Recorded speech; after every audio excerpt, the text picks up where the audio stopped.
সবাইকে জয় যিশু। Praise the Lord.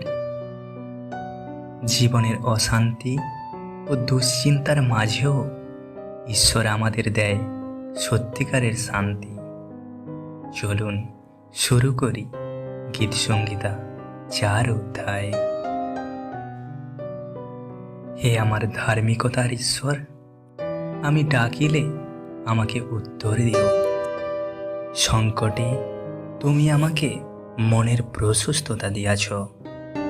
আমাকে দয়া করো, আমার প্রার্থনা শুনো। হে মানব সন্তানগণ, কতকাল আমার সম্মান অপমানে পরিণত করিবে, অলিকতা ভালোবাসিবে ও মিথ্যা কথার অন্বেষণ করিবে? তোমরা জানিও, সদাপ্রভু সাধুকে আপনার নিমিত্ত পৃথক করিয়া রাখিয়াছেন। আমি সদাপ্রভুকে ডাকিলে তিনি শুনিবেন। তোমরা ভয় করো, পাপ করিও না। তোমাদের শয্যার উপরে মনে মনে কথা কহ ও নীরব হও। তোমরা ধার্মিকতার বলি উৎসর্গ করো আর সদাপ্রভুতে বিশ্বাস রাখো। অনেকে বলে, কে আমাদিগকে মঙ্গল দেখাইবে?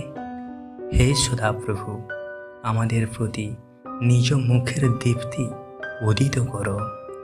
তুমি আমার অন্তঃকরণে এমন আহ্লাদ দিয়াছ, যাহা উহাদের গোধূম ও দ্রাক্ষারসের বাহুল্যকালেও হয় না। আমি শান্তিতে শয়ন করিব, নিদ্রাও যাইব, কেননা হে সদাপ্রভু, তুমি একাকী আমাকে নির্ভয়ে বাস করিতে দিতেছ। আপনার হৃদয় যদি আজ শান্তি খুঁজে পায়, তবে জেনে রাখুন, প্রভু সবসময় আপনার পাশে আছে। এটাই গীতসংহিতা 4 অধ্যায়ের প্রতিশ্রুতি। আমিন। হালেলুয়া।